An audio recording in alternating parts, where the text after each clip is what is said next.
এইভাবে একদিন রুই মাছের কারি বানিয়ে দেখুন। ভাত পাতে যদি মাছ নিয়ে কাড়াকাড়ি না হয় তাহলে আমার নাম বদলে দেবেন। তো সবার প্রথমে মাছগুলোকে এইভাবে নুন হলুদ মাখিয়ে নিচ্ছি। প্রথমে কিন্তু ভালো করে ধুয়ে পরিষ্কার করে নিয়েছি, সেই সব নিয়ে কিন্তু আপনাদের চিন্তা করতে হবে না। মাছ ম্যারিনেট হয়ে গেল। এবার কড়াইতে তেল দিয়ে দিলাম। তেল গরম হতেই একটা একটা করে মাছ আমি ভাজতে দিয়ে দিচ্ছি। এবার কি তেলটাকে কিন্তু হাই হিটে একদম গরম করতে হবে মাছ ভাজার জন্য। মাছগুলো সব ভেজে পাত্রে তুলে নিলাম।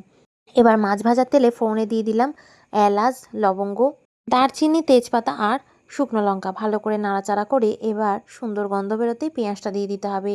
সাথে দিয়ে দিলাম টমেটো, আর টমেটোর পরে কিন্তু নুন দিতে ভুলবেন না। এবার সময় নিয়ে খুব ভালো করে ভাজুন। ওদিকে পেঁয়াজ ভাজা হচ্ছে আর এদিকে পেঁয়াজ আদা ভালো করে জল দিয়ে বেটে নিচ্ছি। ঠিক এই টাইপের ভাজা হলে এই সময় কিন্তু আমি পেঁয়াজ আদার বাটাটা দিয়ে দেবো। সাথে দিয়ে দেবো হলুদ গুঁড়ো, জিরে গুঁড়ো, ধনে গুঁড়ো আর কাশ্মীরি লঙ্কার গুঁড়ো। সামান্য মশলা ধোয়া বাড়ির জলটা দিয়ে দিলাম। এবার এটাকে কষতে থাকুন। দরকার পড়লে অল্প অল্প জল দিয়ে কিন্তু কষাতে হবে। এবার মশলা থেকে যেন এইভাবে তেল ছেড়ে দেয় সেইটাই দেখবেন। সামান্য চিনি দিয়ে দিলাম। চিনিটা কিন্তু মাস্ট। দিয়ে ভালো করে এইভাবে আবারও মিক্স করে নিচ্ছি। এবার কারি বানানোর জন্য ভালো করে মশলা কষে এলেই এর মধ্যে ভাজা মাছগুলো দিয়ে দিতে হবে। সবগুলো দিয়ে গ্রেভির সাথে মাছগুলো একটু নাড়িয়ে চাড়িয়ে নিয়ে পরিমাণ মতো উষ্ণ গরম জল ঢেলে দিন। ব্যাস, এগুলো মাছ দিয়ে এবার 5 মিনিট ফুটিয়ে নিন।